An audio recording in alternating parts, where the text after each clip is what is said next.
حسنا. اوكي. بسم الله الرحمن الرحيم. الحمد لله رب العالمين، والصلاة والسلام على سيدنا محمد وعلى آله وصحبه الطيبين الطاهرين. Let's make our intentions for the sake of Allah Ta'ala. Today we're going to speak about the times of the prayer. So al-dhuhr, when does al-dhuhr begin? Sheikh Abdullah rahimahullah said, فالظهر أول وقتها زوال الشمس، أي ميلها عن وسط السماء إلى جهة المغرب.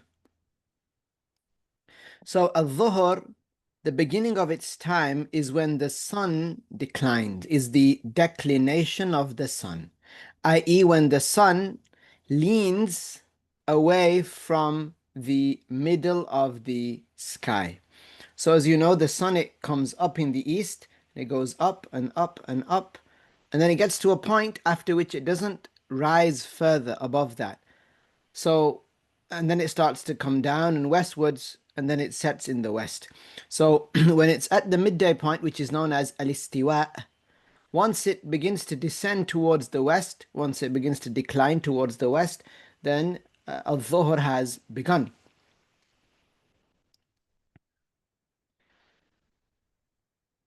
وانتهاء وقتها أن يصير ظل كل شيء مثله زائدا على ظل الاستواء، فإذا صار الظل الجديد بعد طرح ظل الاستواء مثل الشيء انتهى وقت الظهر ودخل وقت العصر. So the end of the time of al-dhuhr is when the shadow of everything, whatever you're using to measure the shadows, when the shadow of every object becomes the same length as the object itself, in addition to the shadow of the object when the sun, in addition to the length of the shadow of the object when the sun was at the midday point. So isn't it that the sun, it came up, it went up, and then it got to the midday point. There, you're supposed to measure the length of the shadow of the object in question, whether it's a cone or a bottle or a chair or a fence or whatever you're using, whatever prop you're using. So you note down the length of the shadow. Then al-dhuhr begins and the shadow begins to extend. It begins to extend. The sun's going this way, the shadow's going to go that way and get longer. So when the shadow becomes, the size of the shadow, when it becomes equal to the object that you're using, right? And in addition to that, so it's become equal to it, in addition to that, you look back at the length of the shadow when the sun was at the midday point. The length of the shadow of that very object when the sun was at the midday point. So you add that measurement also on. And so when the shadow, the length of the shadow of an object becomes that long, then that means that al-dhuhr has exited and al-asr has begun. If I can just remind everybody to make sure that their mics are muted so that there's no interruption. Thank you very much. Okay, so let's give an example. Let's say you're using a water bottle. The water bottle, let's say, is 50 centimeters long. Okay, it's a water bottle. It's full of water, for example. It's 50 centimeters long. You put it on the floor. Okay. Before al-dhuhr, you watch the sun, it comes up and it goes up and up and up and it reaches the midday point. You'll know that it reaches the midday point because because as it's rising, the shadow is getting from this side shorter and shorter and shorter and shorter. And the shadow, when it's at its shortest, that means the sun is at the midday point. There, now you note down the length of the shadow of this 50 centimeter object. So you write down, for example, that the length of the shadow of this of the bottle when the sun is at the midday point is, let's say, 20 centimeters. So you've got that now. You've got midday shadow, 20 centimeters. So now you're going to wait because now Dhuhr is going to enter. So the sun declines and it keeps declining and declining and declining, and the shadow on this side is getting longer and longer and longer until it becomes 50 centimeters. Now at this point, Dhuhr is still in. The length of the shadow of the water bottle is 50 centimeters, just like the water bottle itself. But a dhuhr is still in. It gets longer and longer. Now, let's say the length of the shadow of the water bottle is 70 centimeters. So you look, okay, fine. 50 is the bottle itself, so 50 and the shadow is 50. Now, the length of the shadow of this object when the sun was at the midday point was, how much did we say? 20 centimeters. So we do the 50 plus the 20, we get 70 centimeters. So when the length of the shadow of the water bottle becomes 70 centimeters, so the length of the water bottle itself plus the midday shadow, when it becomes 70 centimeters, that means now al-dhuhr has finished and al-asr has begun.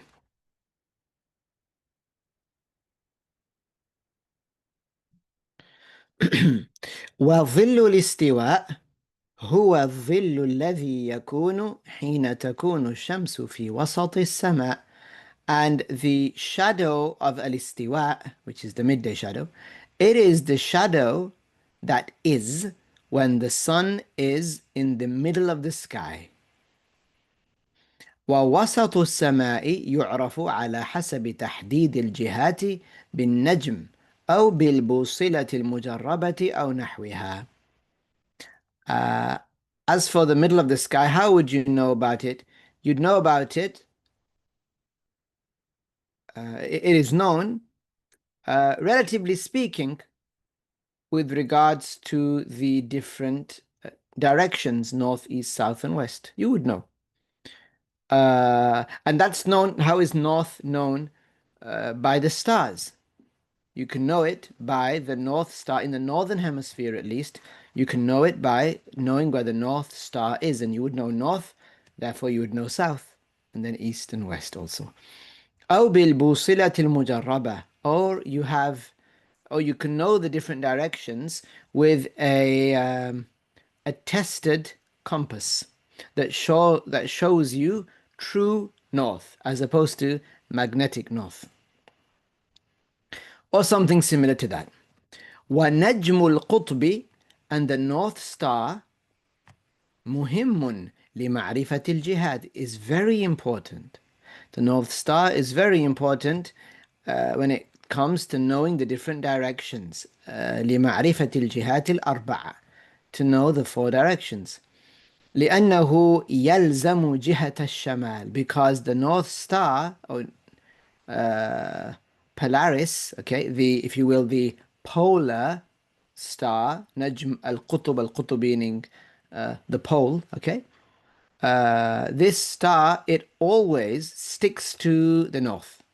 So you know, if you see it, that, okay, that direction that it's in, that's the north. يضبط موضعه في الليل وتغرز خشبة على اتجاهه ثم في النهار ينظر إلى الظل على حسبه. One way in which you can remember where the North Star is that if you find it in the night, then you can stud a branch or a twig or something in the ground in its direction. So in the day you would know where north is and you would know where the other directions are according to it. وأما وقت المغرب, as for the time of al-Maghrib, فيدخل بمغيب قرص الشمس كله. Al-Maghrib, the time of al-Maghrib, the Maghrib prayer enters by the complete setting of the disk of the sun beyond the horizon. So not just that the sun has gone behind that very tall building that is in front of our house. No, rather it sets on the horizon, the actual horizon, the western horizon. And the complete disk of the sun has to set. So, if a person said Allahu Akbar to start Al Maghrib, while the disk of the sun, part of it was still above the horizon, then the Maghrib prayer would not have been initiated, it would not be valid. When does Al Maghrib end? وينتهي بمغيب الشفق الأحمر. Al Maghrib ends by the disappearance of the red twilight. So when the sun sets, it's pretty bright in the western, on the western horizon, it's pretty bright. So the sun sets and you see lots of bright colors. You see as soon as the sun sets, or a little after, you will see a redness. The rays of the sun, a redness. You look a little above it, you'll see it going orangey, yellow, and then white. Okay? So there are two twilights that concern us. This is known as a twilight. Okay? There is a red twilight. It's known in Arabic as Ash-Shafaqul Ahmar. And some scholars spoke about the white one as well, Ash-Shafaqul Abyad. Right now, what concerns us is the redness, okay, the red twilight, or Ash-Shafaq, or Ash-Shafaqul Ahmar.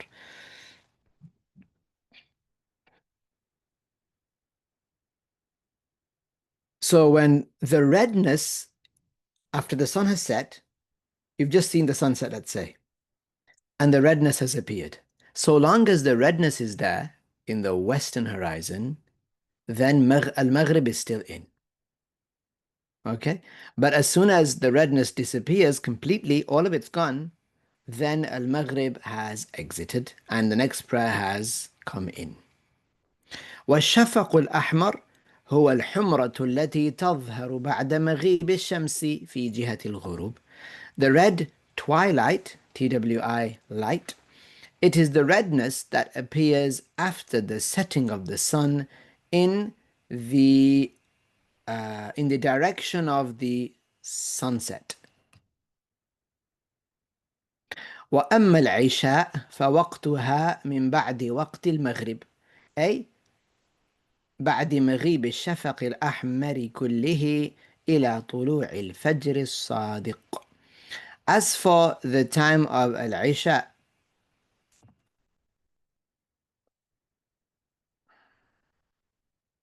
as for the time of Al-Isha, oh sorry, as for Al-Isha, its time is after the time of Al-Maghrib, i.e.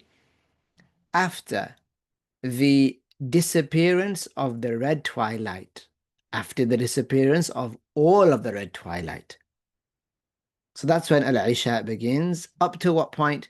Up to the rising of the true dawn, the appearance of the true dawn. وأما الصبح فوقتها من بعد وقت العشاء، أي من طلوع الفجر الصادق إلى طلوع الشمس. As for as-subh, also known as al-fajr, okay, the dawn prayer, its time is after the time of al-isha. So when al-isha ends, al-fajr begins immediately. I.e., the time of al-fajr is from the appearance of the true dawn, and it lasts until the rising of the sun. والفجر الصادق هو البياض المعترض في الأفق الشرقي الذي يبدو دقيقا ثم ينتشر ويتوسع. Al-Fajr, the true dawn, it is the white horizontal light. It's a horizontal whiteness. It's not like a line with a ruler, but it's you can tell it goes this way. It's a white horizontal lightness, a light, in the eastern horizon. So not where the sun had set, but the opposite side. That starts off very thin, then it spreads, then it spreads and gets wider and it spreads. So that's what happens. That's when you can start praying Al-Fajr. And it spreads so much so that the whole sky becomes alight and still you can pray Fajr. But then the sun comes up. You'd be surprised if you're not used to looking at Al-Fajr, you'd be surprised how bright it gets before the sun actually comes up. So it gets really, really bright, and you can pray Al-Fajr all the while. But then, as soon as even a part of the disk of the sun appears from the eastern horizon, then Al-Fajr is out. Al-Fajr is out. ويسبق الفجر الصادق الفجر الكاذب. Now, what precedes, what comes before the true dawn is something known as the false dawn. Al-Fajr al-Kadhib, like to say the lying dawn. It's not actually dawn. Al-Fajr al-Kadhib. And what is that? وهو بياض, so it's white also. عمودي. It's not horizontal. It's actually vertical. هو بياض عمودي يظهر في جهة الأفق الشرقي. And it also appears in the eastern horizon, but slightly before Al-Fajr as-Sadiq. Now this, you cannot see it in every country, but you can see it in some places. وهو لا يدل على دخول وقت الصبح إنما يدل على اقتراب دخوله. And it does not indicate, so if the false dawn appears, it might even get quite bright outside, but then it closes in on itself and it becomes dark again. And then true dawn would appear after that by a little. So the false dawn does not indicate, it does not indicate the onset of the time of Al-Fajr. On the contrary, it indicates that the time of Al-Fajr is close. That the time of Al-Fajr is close.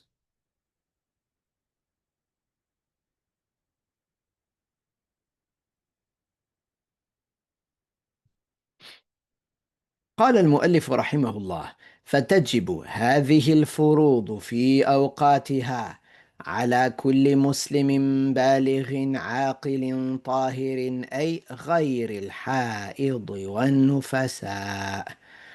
The author said رحمه الله, so these obligations, the 5 obligations, the prayers, they are obligatory in their times upon every pure, sane, and pubescent Muslim. And what pure means is, i.e., ritually pure, i.e., other than the menstruating woman, because she's not in a state in which she can pray, and the postpartum bleeding woman. So, the woman who has just given birth, for a period of time now, it's likely that she will experience bleeding. This is known as postpartum bleeding. This woman is nufasa. This woman, she is nufasa. This is the term given to her. She, of course, would not pray in that state. Likewise, the menstruating woman would not pray while she is menstruating.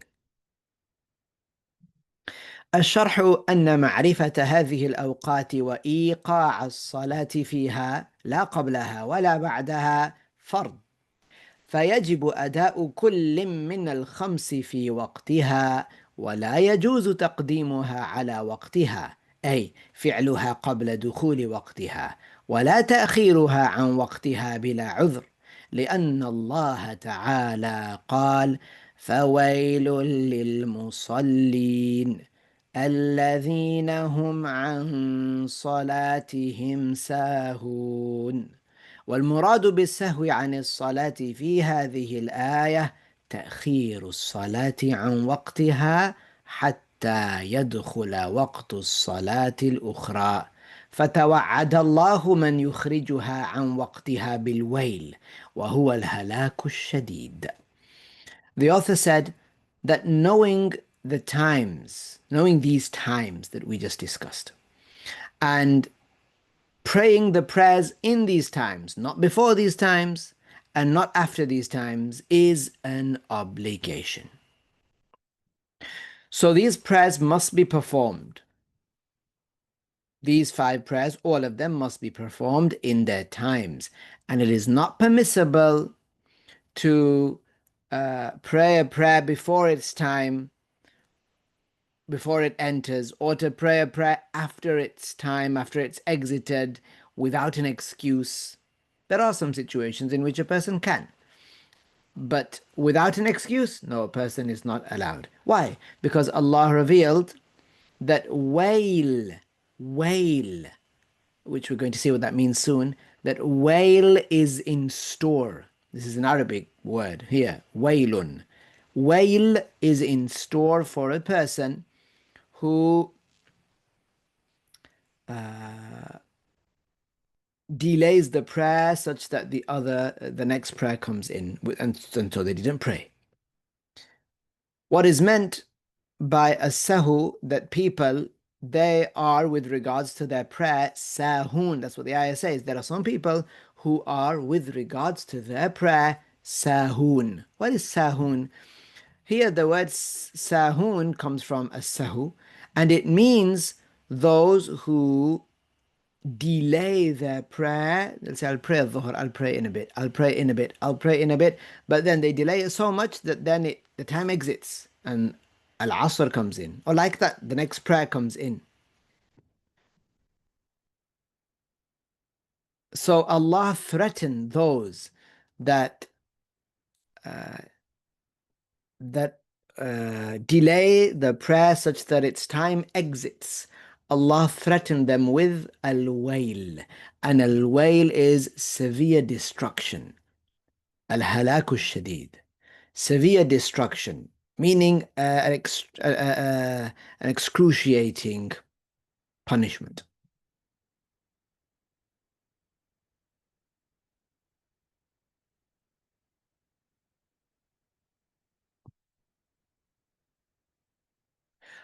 Okay. Over here, it's going to mention now about the menstruating woman. I'll mention why a menstruating woman does not pray, inshallah ta'ala.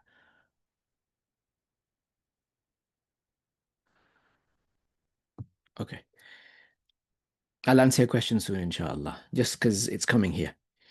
As for the saying of the author, ala kulli Muslim, that every Muslim must pray, then this, oh sorry, I need to read the Arabic. وقول المؤلف على كل مسلم يعني به أن الكافر لا يقال له صل وهو على كفره، إنما يقال له أسلم فإذا أسلم أمرناه بالصلاة. So the saying of the author that every Muslim must pray, that every Muslim must pray, what he intended by that is that the kafir, we don't say to him, pray. We don't we don't command the non-Muslim to pray while he is a non-Muslim. Rather, we say to him, embrace al-Islam, and hence, if he embraces al-Islam, then we command him to pray. And when ويعني بقوله بالغ أن غير البالغ لا تجب عليه الصلاة بحيث يعاقب على تركها وهو دون البلوغ، وإنما يجب أمره بالصلاة متى ما بلغ 7 سنين قمرية إذا كان مميزا.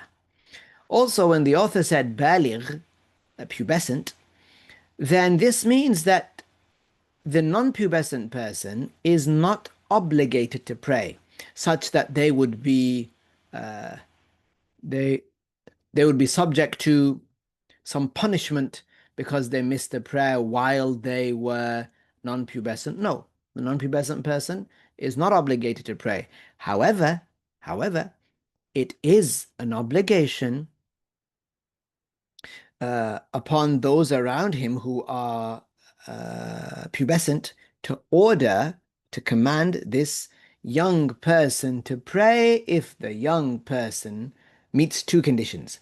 If the young person is 7 lunar years old, about 6.5, 7 lunar years is about 6.5, in the Gregorian calendar.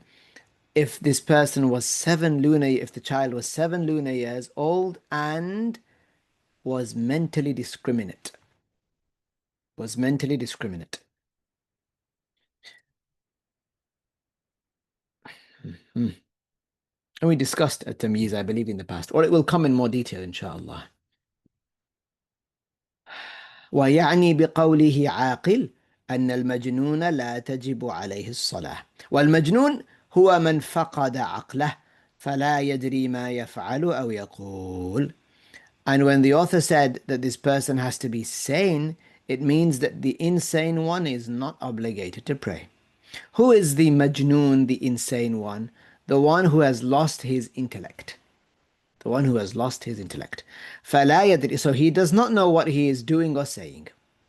ويعني بقوله طاهر أي من الحيض والنفاس ويقال امرأة طاهر وامرأة حائض.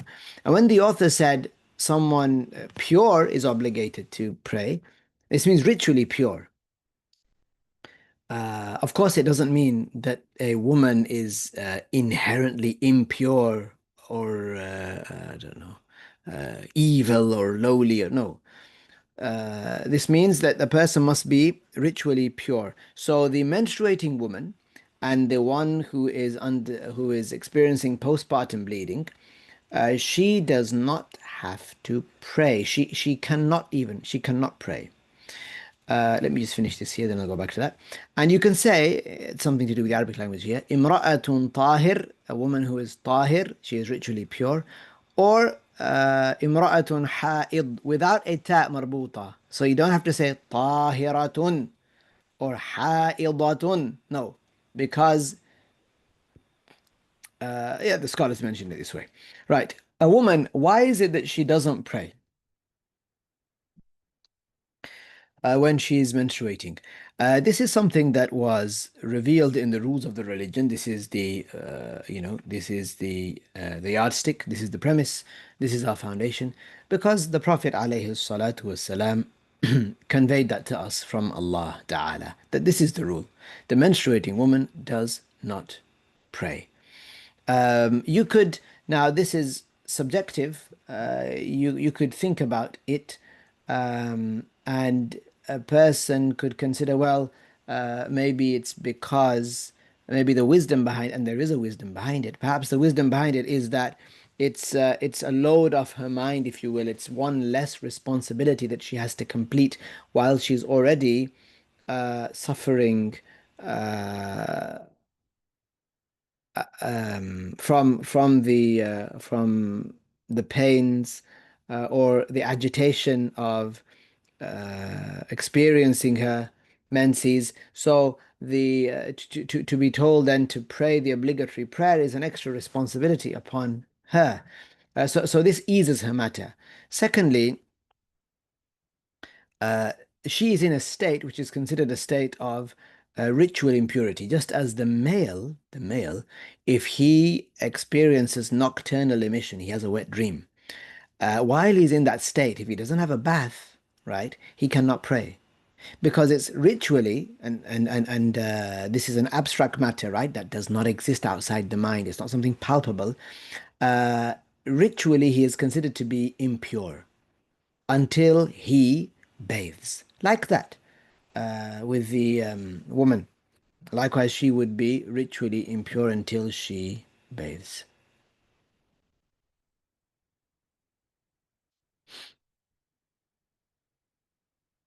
Okay, I hope that's clear. I hope that is clear. So let's see.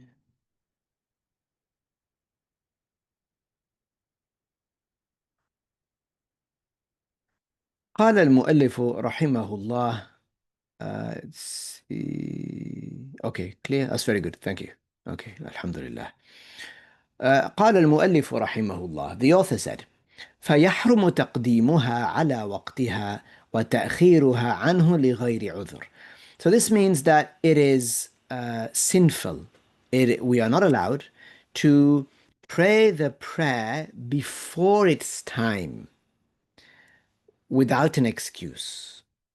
And we're not allowed also to delay the prayer beyond its time. Like when the time's finished, for a person to delay the prayer beyond that time until after that time, this is also sinful.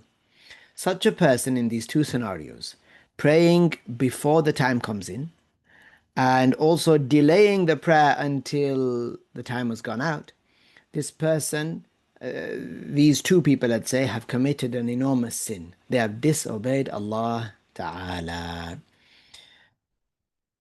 They've disobeyed Allah Ta'ala. And it's an enormous sin. The prayer, remember, it is the best deed, the most rewardable deed that a person could do during the day. And that is because the Prophet ﷺ said, وَاعْلَمُوا أَنَّ أَفْضَلَ أَعْمَالِكُمُ الصَّلَاةِ أو كما قال عليه الصلاة والسلام. He said, know that the best of your deeds, the best deed is the prayer, the obligatory prayer. So the author said here, الشرح يفهم من هذا أن من قدم الصلاة على وقتها لا تصح صلاته. So what's understood from this is that the person who prays before the time, right, their prayer is not valid. So even if they stood and they prostrated and they bowed and they stood and they recited, but it was before the time, that doesn't count. It doesn't count. And actually, they are sinful for doing that because they have performed an invalid act of worship. The Prophet conveyed to us, sallallahu alaihi wasallam, as Allah revealed, that these are the things that you need to do for this act of worship to be considered valid. So if a person doesn't meet all that criteria, doesn't tick all of those boxes, then they are considered to have done an incomplete and an invalid act of worship, which they are sinful for. You see, Al-Islam, it is built upon religious knowledge, learning, drowning in the religious knowledge, drowning happily in the religious knowledge, and then implementing it. That is an obedient slave of Allah Ta'ala. That is the liberated soul. وَمَنْ أَخَّرَهَا عَنْهُ عَصَى اللَّهَ بِتَأْخِيرِهِ. And the one that delays the prayer, lets it go, just sits there, and the prayer has exited, and they didn't pray on purpose, they didn't pray. This person has also disobeyed Allah by delaying the prayer. وأشد المعصيتين معصية التقديم على الوقت لأنه لا تبرأ ذمته ولا تقع صلاته أداء ولا قضاء. Now, which one of the two is more sinful? There are two people. One person, let's say al-dhuhr starts at 1 p.m. This person said, oh, I'm going to be late for my meeting. It's only half 12. It's 12:30. I'll pray now. I'll pray al-dhuhr now. It's not in yet. This is sinful. Of course, this is an enormous sin. Then there's a second person. He says, I need to pray al-dhuhr, but I don't get out of work until 4. Until 4, and dhuhr, it finishes at 3:30. Okay, I'll pray later. I'll pray at home after the time is out. So the person gets out at 4. Al-dhuhr, it ended at 3:30. So they said, I'll pray now. So they prayed. This person also committed an enormous sin for delaying the prayer, for letting it exit without praying it. Which of the two sins is a more grave sin? The first one. Why? Because the second one, although a person delayed the prayer, right, when they actually prayed it at 4 o'clock, it was considered a make-up prayer. So they made up the prayer that they missed. Okay, so they committed an enormous sin for missing it. But when they prayed it at 4 o'clock, they redeemed themselves, if you will. They made up that prayer. Okay? As for the one who prayed before the time of a dhuhr, then neither was it accepted on time because, quite frankly, it was not on time. It was before it was before the window even opened. And secondly, it cannot be considered a make-up prayer because the prayer hasn't even started for a person to have missed it to be redeeming themselves. Does that make sense?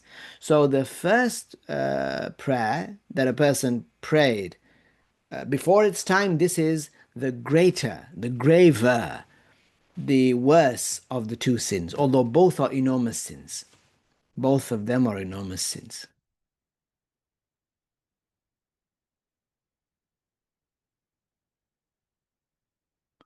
He said if they prayed before the time, and then correctly again during the time, are they still sinful? So the question, okay, so this person, let's look at this person that prayed at 12:30, right, before the time, because the prayer enters at 1 p.m. So by performing an invalid act of worship, they were sinful. They committed an enormous sin at 12:30. Okay.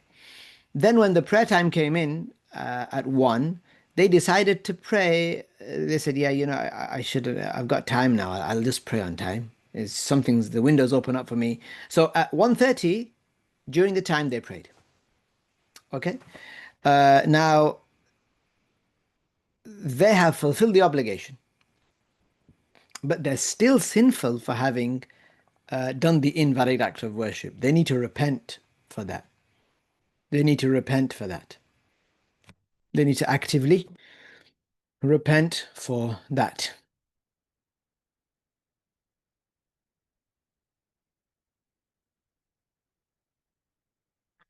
If you're in a country where where the call to prayer sounds before the actual time enters and you pray because you thought it entered, not because you wanted to do it before Fajr, yeah, then that Fajr, for example, that wouldn't count.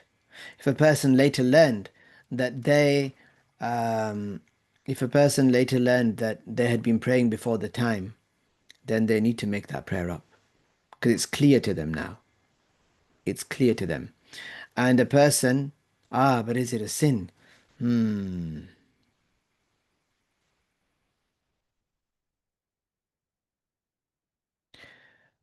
These people, you said, they call it. So the prayer sound that is being called, is it trustworthy and reliable people? Were they trustworthy and reliable people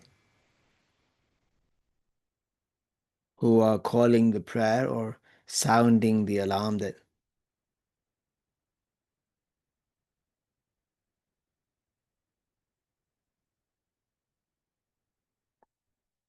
it seems like there's a little bit something to unpack there. In some countries, what they do is they do the adhan for at-tahajjud. Okay, so a person who doesn't know, they might think that, oh, that's Fajr, so they prayed. This person, it seems like they fell short here. Seems like this person fell short. A person should not rely on someone who they do not know to be trustworthy. It seems apparently here that this person would be to blame because knowing when the times of the prayers enter and so on, they're a responsibility for every person. Or you rely on someone trustworthy.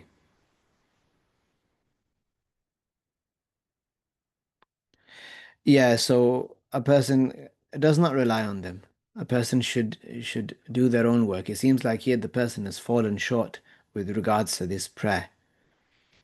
It's difficult for me to see how they did not sin.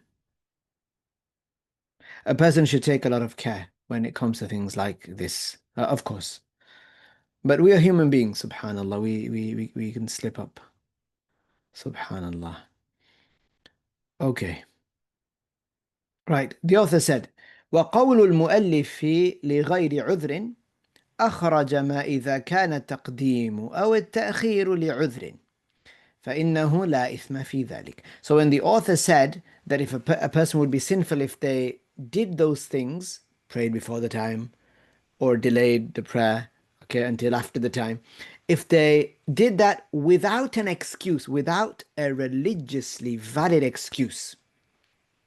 So when the author said that, what is he excluding?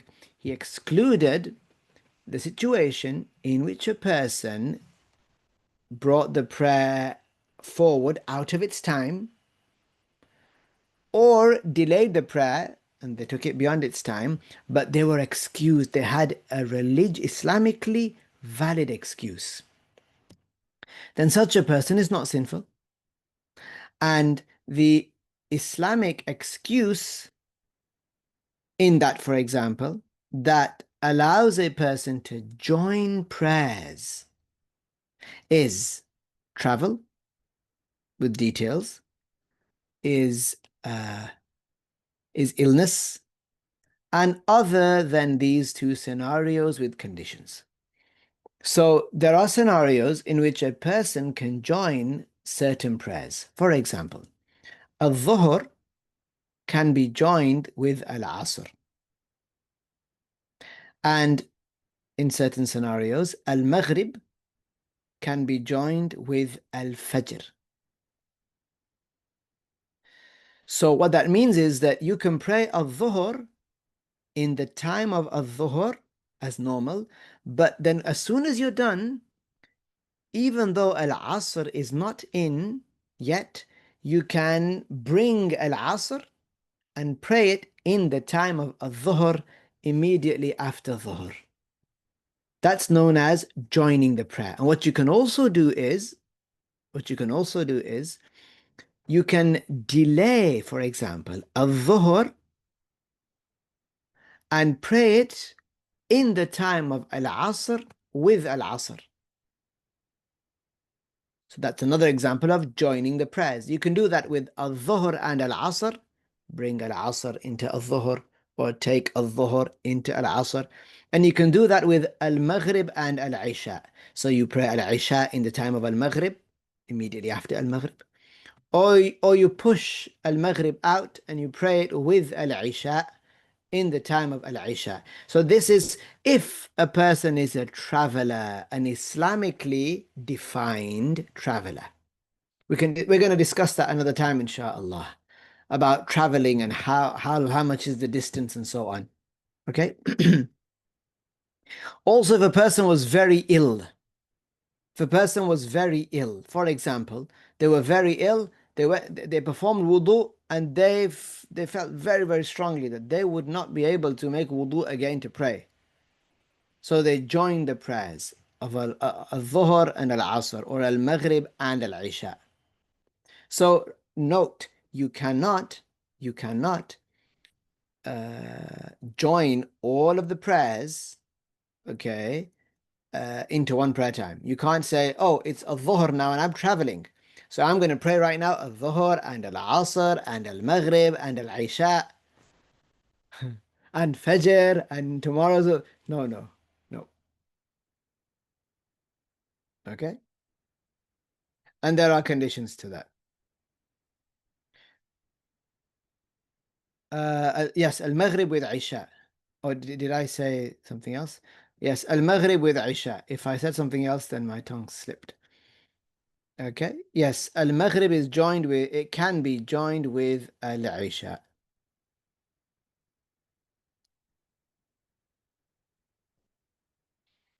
All right. So to be even clearer, al-fajr is not joined with any prayer. Al-Fajr must always be prayed in its time. Now, this is for a traveler that we were talking about joining, right? Or someone who's ill. As for a resident who's not a traveler, then they don't join the prayers unless they're ill, unless they're really ill. Not just like, oh, I've got a flu, oh, there's water coming out of my nose, or I've got a. No, no, not like that. Right. Mhm. Right. Next week, could we do it now?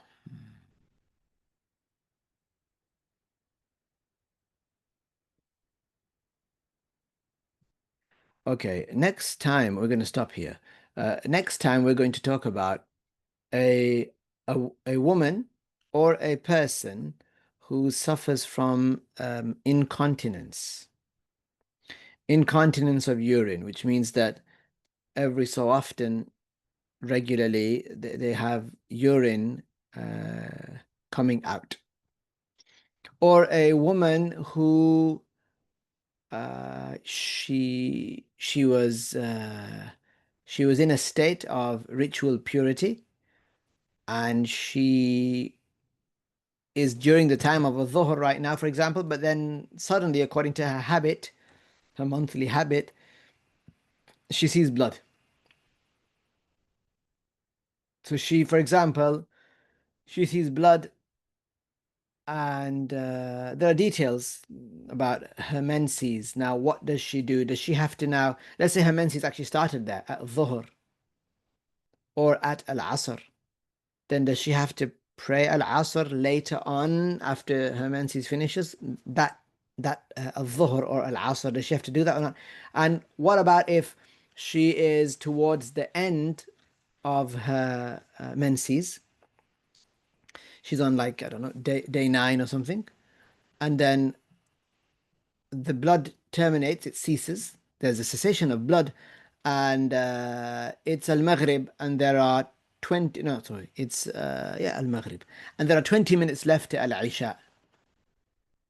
20 minutes left. Does she have to pray that Maghrib or what?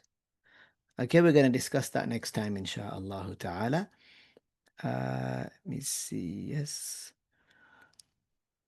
And then we talk about the obligations of the guardians. That's after. That's the chapter afterwards. So do join me for that, inshallah. Okay. Um, it's very important. I'll maybe go into some detail about children and raising children as well. Ah, perhaps. I do want to go through this text pretty quickly. As you can see, I'm not going into many details here and there. I'm trying to stick to what's in the book itself. Um, yeah, subhanallah. Okay. Barakallahu fikum. Does anybody have a question about anything that I mentioned today?